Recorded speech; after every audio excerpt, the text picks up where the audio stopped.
January 1st, 2023. Linda's Love Lesson.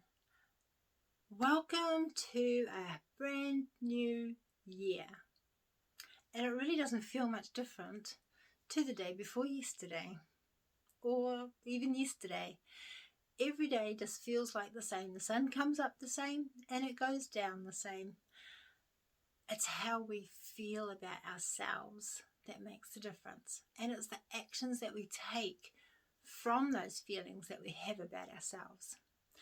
Today, Linda's little love lesson is about creating a pleasure portfolio for yourself.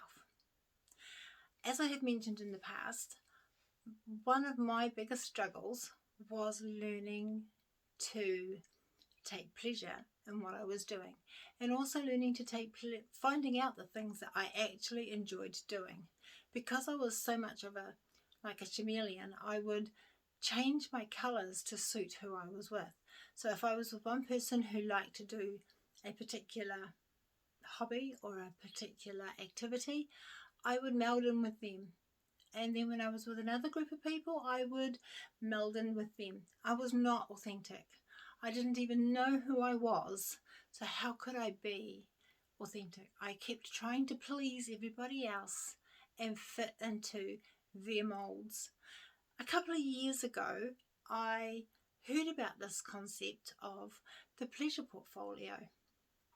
It was a completely new concept to me. Finding out what I like to do for me. And the pleasure I'm talking about is the pleasure that doesn't have a sting in its tail. Because often we'll do things and say, oh, I so loved that cake. It was like so much pleasure.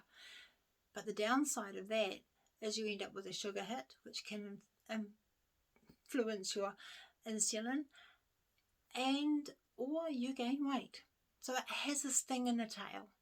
The things that I'm talking about are things like the walk in the park and actually just feeling the breeze in your face and looking at the flowers, whatever. The things that don't actually have a negative impact on you. Things that you enjoy for you. Things that nurture your soul and your spirit and make you feel full and whole and at peace. Those are the things that go into the pleasure portfolio. So Linda's love lesson for today is to think about the things that give you the most amount of pleasure. And they don't have to be things that cost a lot of money. They don't have to be things that take a lot of time.